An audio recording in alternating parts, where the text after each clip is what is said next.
Hello everyone, कैसे हैं आप लोग। देखिए, आज के इस लेक्चर में हम लोग डिस्कस करेंगे 16 महाजनपद। 16 महाजनपद एग्जाम पॉइंट ऑफ व्यू से काफी इंपॉर्टेंट है। कौन सा महाजनपद की प्रेजेंट लोकेशन क्या है, पुराने समय में जब ये महाजनपद था तो उसकी राजधानी क्या थी, जब ये महाजनपद एग्जिस्ट किया करते थे तो उस समय इनके आसपास में कौन से महाजनपद थे।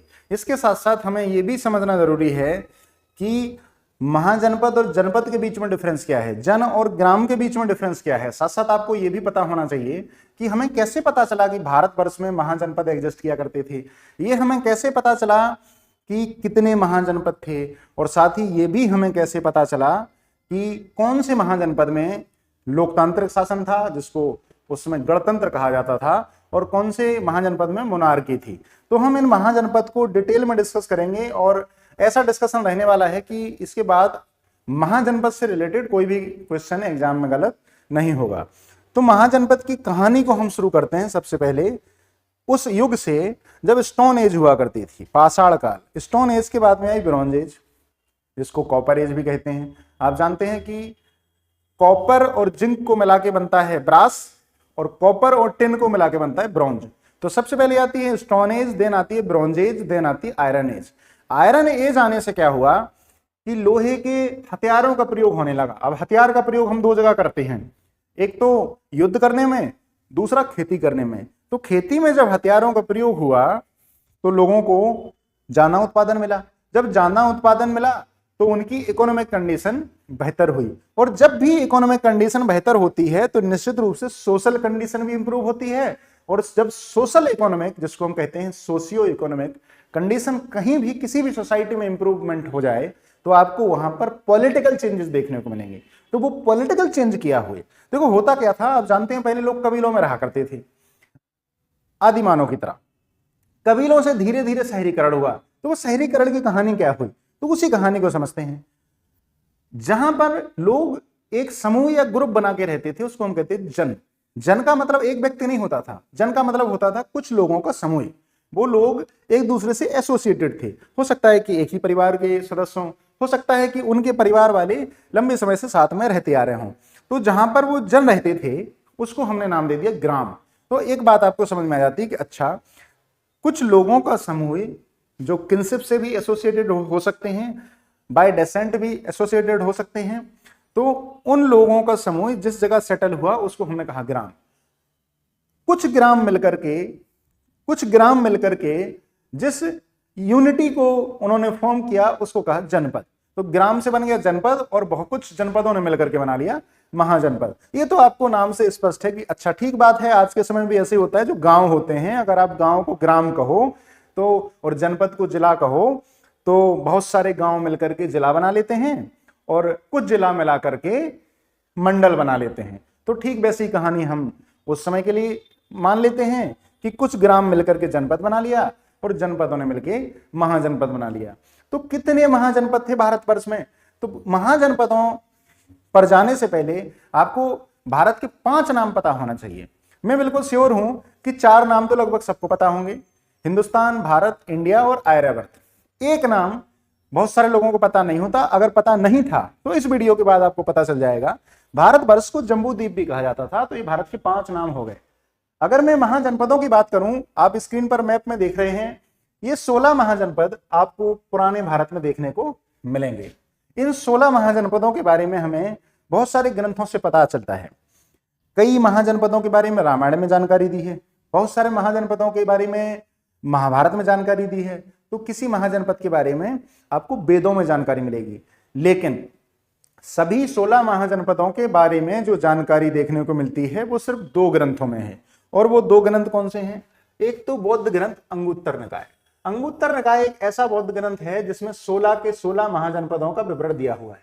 लेकिन ये सिर्फ एकमात्र ऐसा ग्रंथ नहीं है, एक जैन ग्रंथ भी है, और उस जैन ग्रंथ का नाम है भगवती सूत्र। तो आप ये भी याद रखें कि भगवती सूत्र जैन ग्रंथ में भी 16 महाजनपदों का विवरण है। हालांकि कुछ महाजनपद थोड़े से अलग दिए हैं, उनका नाम अलग दिया हुआ है। तो ये हमारा इस समय डिबेट का विषय नहीं है कि बौद्ध ग्रंथ अंगुत्तर निकाय और जैन ग्रंथ भगवती सूत्र में दिए गए सभी 16 महाजनपद ये कैसे अलग थे, इन्होंने इसका नाम अलग क्यों लिखा। कुछ महाजनपद का नाम अलग है, बाकी महाजनपद सेम है। हमारा यहाँ पर चर्चा का विषय ये होना चाहिए कि ये जो 16 महाजनपद हैं, इन 16 महाजनपदों में सर शासन कैसे होता था। तो देखो 16 महाजनपद में 13 महाजनपद तो ऐसे थे जहां पर मोनार्की थी, यानी कि वहां पर कोई राजा था, निश्चित रूप से कोई कबीले का सरदार रहा होगा, कुछ गांवों को जीत करके युद्ध हुआ होगा, जनपद बना लिया गया होगा, एक जनपद ने दूसरे जनपद के साथ युद्ध किया होगा, वो जीत करके महाजनपद बना लिया होगा, और ऐसे उस लीडर को राजा बना दिया गया। तो 13 महाजनपदों में आपको देखने को मिलेगी मोनार्की, लेकिन 3 महाजनपद ऐसे थे जिनमें आपको देखने को मिलेगी रिपब्लिक, जहां गढ़ का शासन था, जहां गणतंत्र था, जहां पर कुछ लोग मिलकर के शासन किया करते थे, डिसीजन का पावर किसी एक व्यक्ति के हाथ में ना होकर के पावर का डिसेंट्रलाइजेशन था। तो ये बहुत अच्छी बात है। तो हम एक एक करके सभी महाजनपदों को देखेंगे। उससे पहले 16 के 16 महाजनपदों को भारत के नक्शे में एक बार हम देख लेते हैं। ऊपर से शुरुआत करते हैं। अगर मैं कहूं अखंड भारत, तो अखंड भारत में सबसे ऊपर जहां आज की तारीख में पाकिस्तान और अफगानिस्तान आपको देखने को मिलेगा, वहां पर 2 महाजनपद थे, कंबोज और गांधार। गांधार जिसका नाम अब कांधार कर दिया गया। देन कुरु, पांचाल, कौशल, सूरसेन, मत्स्य, अवंती, चेती, वत्स, मल्ल, ब्रजी या जिसको बज्जी भी कहा जाता था, काशी, मगध, अंग और असाका या फिर अस्माका भी कहा जाता था। तो ये हमारे 16 महाजनपद। कई बार ये डिबेट होती है कि किसी जगह का नाम बदलने का क्या फायदा। मेरा विश्वास है कि नाम बदलने के बहुत सारे फायदे हैं। अगर मैं पॉलिटिकल फायदों की बात ना करूं तो एक फायदा तो यह है कि हमने महाभारत में पढ़ा कि अंग देश के राजा थे कर्ण। अब बच्चा पढ़ के ढूंढ रहा है कि अंग देश कहां है। अगर हम उस क्षेत्र को अंग के नाम से आज जानते होते तो हमें पता होता कि वो अंग वास्तविकता में आज बिहार में है। किसी ने पढ़ा द्रौपदी के बारे में, जिनको पांचाली भी कहा जाता है। अब वो ढूंढ रहा है कि पांचाली नाम क्यों है, क्या इनके 5 पति थे इसलिए इनका नाम पांचाली? नहीं, ये पांचाल देश के राजा की राजकुमारी थी इसलिए इनका नाम पांचाली है। अब आदमी ये ढूंढ रहा है कि अच्छा पांचाल देश कहां है। तो अगर आपको अपनी हिस्ट्री पता नहीं होगी तो आपको आपके जो ग्रंथ हैं वो ऐसे लगेंगे कि ये सिर्फ एक माइथोलॉजी है, एक कहानी है, इस कहानी को जड़ा गया है, वास्तविकता से संबंध नहीं है।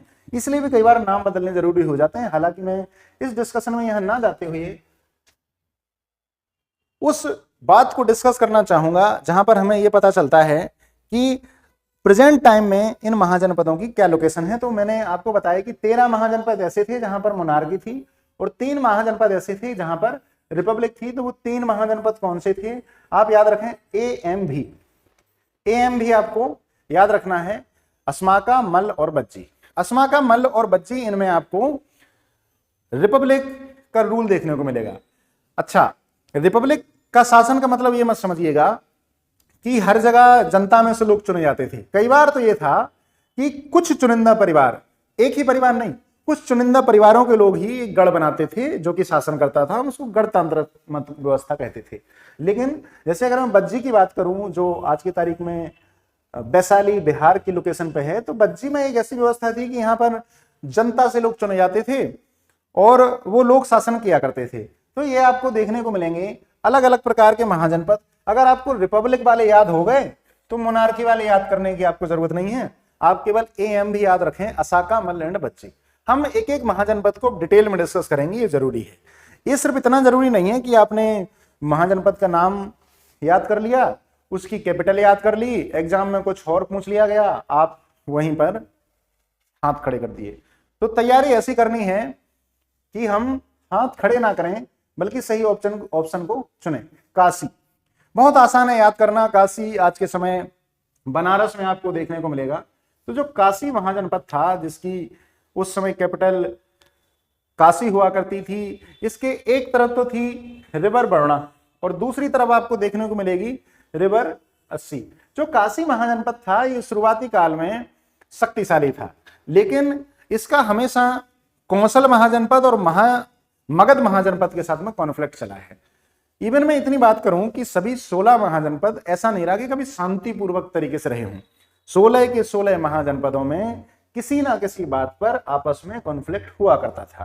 तो कई बार ऐसा हुआ कि काशी ने कौशल को जीत लिया, फिर बाद में कौशल ने काशी को जीत लिया। अगर अंतिम कहानी की बात करें तो काशी महाजनपद को अजात शत्रु ने मगध में मिला लिया था। मगध जो कि आपको आज के समय में बिहार में देखने को मिलेगा और इसकी लोकेशन है गया और पटना। काशी महाजनपद के बारे में दो बातें और इंपॉर्टेंट है। पहली बात तो ये कि कॉटन के टेक्सटाइल के लिए फेमस था और यहाँ पर घोड़ों का मार्केट था। आपसे सीधा सीधा पूछा जाए कि वो कौन सा महाजनपद था उत्तर प्रदेश में जहां पर घोड़ों का व्यापार हुआ करता था, तो आपको पता होगा काशी महाजनपद। या जहां पर कॉटन के टेक्सटाइल का व्यापार था, काशी महाजनपद। आपसे ये पूछ लिया जाए कि ये बताओ 16 महाजनपदों में से उत्तर प्रदेश में कितने महाजनपद हैं? Again very important information. 16 महाजनपदों में आपको उत्तर प्रदेश में देखने को मिलेंगे 8 महाजनपद। अब बाकी के 8 बच गए तो हम इनको भी देख लेते हैं कि ये कहां पर है। 3 महाजनपद आपको देखने को मिलेंगे बिहार में, ये हो गए हमारे पास 11। एक महाजनपद आपको देखने को मिलेगा राजस्थान में, एक महाजनपद आपको देखने को मिलेगा मध्य प्रदेश में, और एक महाजनपद आपको देखने को मिलेगा साउथ इंडिया में। तो ये हो गए हमारे पास टोटल 14 महाजनपद। 8 महाजनपद उत्तर प्रदेश में, 3 महाजनपद बिहार में, एक महाजनपद मध्य प्रदेश में, एक राजस्थान में, एक दक्षिण भारत में। जो 2 महाजनपद बच गए इनका ज्यादातर हिस्सा, ध्यान से सुनिए, इनका ज्यादातर हिस्सा आज के समय में भारतवर्ष का अंग नहीं है। और ये 2 महाजनपद हैं, मैं आपको नक्शे पे नहीं लेके चलता हूं, गांधार और कंबोज। तो गांधार और कंबोज आपको आज की तारीख में पाकिस्तान अफगानिस्तान के एरिया में मिलेंगे। हालांकि इनका कुछ हिस्सा अखंड भारत के हिस्सा कश्मीर में भी आपको देखने को मिलेगा। तो 16 के 16 महाजनपदों में उत्तर प्रदेश में कितने हैं, बिहार में कितने हैं, राजस्थान में कितने हैं, ये आपको याद रखना है। काशी महाजनपद के बाद में आता है कौशल महाजनपद। तो जैसा कि मैंने आपको बताया कि ऐसा नहीं है कि सिर्फ अंगुत्तर निकाय ने ही 16 महाजनपदों की बात की। अंगुत्तर निकाय के अलावा भी और ग्रंथों में इन महाजनपदों की बात हुई है। जैसे कौशल महाजनपद का विवरण आपको शतपथ ब्राह्मणा में भी देखने को मिलेगा। और कौशल महाजनपद की जो राजधानी हुआ करती थी वो थी श्रावस्ती। अब कौशल से आपको याद आ रहा है कौशलपुर के महाराजा श्री राम कौशल्या। तो बहुत आसान है समझना कि अयोध्या, साकेत और श्रावस्ती का जो एरिया है, जो अयोध्या, साकेत, श्रावस्ती का एरिया है, इस एरिया में कौशल महाजनपद प्रेजेंट था। और अयोध्या, साकेत और श्रावस्ती इसकी 3 महत्वपूर्ण शहर हुआ करते थे, जिसमें कि श्रावस्ती को इसका राजा बनाया गया था। प्रसन्नजीत एक राजा थे कौशल के, कौशल जिसे कौशलपुर भी कहा जाता है। और ये राजा बिंबिसार और अजात शत्रु के कंटेम्पोररी हैं। कहने का मतलब यह है कि कौशल के राजा प्रसन्नजीत उसी समय इस दुनिया में एग्जिस्ट करते थे, उस समय कौशल में रूल करते थे जिस समय पर बिंबिसार और अजात शत्रु रहा। आप बिंबिसार और अजात शत्रु दोनों को जानते हैं कि जो हर्यक या हरियन का या पितृहंता डायनेस्टी है उसके दोनों राजा हैं। बिंबिसार की हत्या कर दी थी बिंबिसार के बेटे अजात शत्रु ने और कब्जा कर लिया था। इस डायनेस्टी के लोगों ने एक दूसरे अपने फादर की हत्या करते गए और सत्ता पर कब्जा करते गए, इसलिए इसको पितृहंता डायनेस्टी कहा जाता है। तो प्रसन्नजीत ये नाम आप याद रखें, कल के दिन आपसे उत्तर प्रदेश पीएससी में सीधा सीधा पूछा जाएगा कि प्रसन्नजीत जो राजा थे वो कहाँ के राजा थे। तो ये राजा थे कौशल के।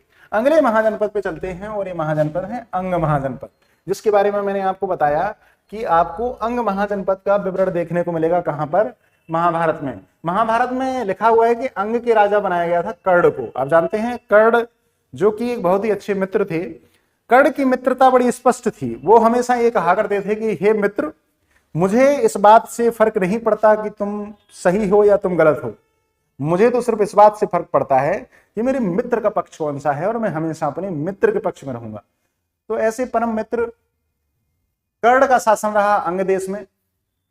अगर मैं बात करूं कि अंग की राजधानी क्या थी, तो अंग की राजधानी हुआ करती थी चंपा। और आज की तारीख में बिहार का जो मुंगेर और भागलपुर का रीजन है वहां पर अंग देश हुआ करता था।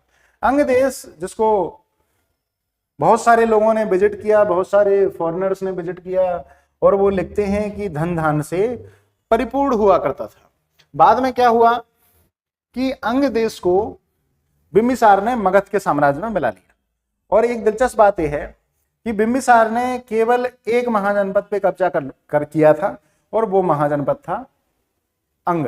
तो सीधा सीधा सवाल बनता है कि मगध में जिस साम्राज्य को मिलाया गया था वो साम्राज्य कौन था? तो वो साम्राज्य था अंग। किसने मिलाया था? तो ये मिलाया था बिंबिसार ने। बिंबिसार कौन था?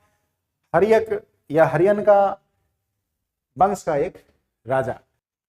अगला जो महाजनपद है जो काफी इंपॉर्टेंट भी है वो है मगध महाजनपद। आपने कभी मगध एक्सप्रेस का नाम जरूर सुना होगा। मगध एक्सप्रेस बिहार की तरफ जाती है तो आपको मगध देखने को मिलेगा। आज के समय जो पटना और गया है, गया जहां पर बौद्ध गया प्रेजेंट है, बौद्ध गया वही जगह है जहां पर गौतम बुद्ध जी को ज्ञान की प्राप्त हुई थी, बोधि वृक्ष जो पीपल का पेड़ है उसके नीचे। तो मगध की अगर मैं बात करूं कि मगध महाजनपद की राजधानी क्या हुआ करती थी, तो शुरुआती समय में मगध की राजधानी थी राजगृह, जिसे गिरिब्रज भी कहा जाता है, और बाद में इस राजधानी को शिफ्ट कर दिया गया था पाटलिपुत्र।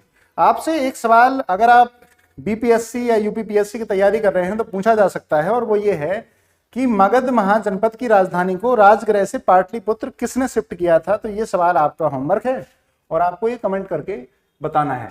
मगध के बाद में देखने को मिलता है वत्स। वत्स महाजनपद वो है जिसको कुरु क्षत्रियों ने बसाया था। बेसिकली कुरु क्षत्रियों ने क्या किया, ये माइग्रेशन किया और ये माइग्रेट करके इलाहाबाद और मिर्जापुर के क्षेत्र में बस गए, और उस समय इस महाजनपद का नाम रखा गया वत्स महाजनपद, जिसकी राजधानी थी कौशाम्बी। तो आपको कम से कम इतना तो पता हो कि कोई भी महाजनपद अगर एग्जिस्ट करता था तो उसकी प्रेजेंट लोकेशन क्या थी, उसकी राजधानी क्या थी। ये दो बातें कम से कम आपको पता होनी चाहिए।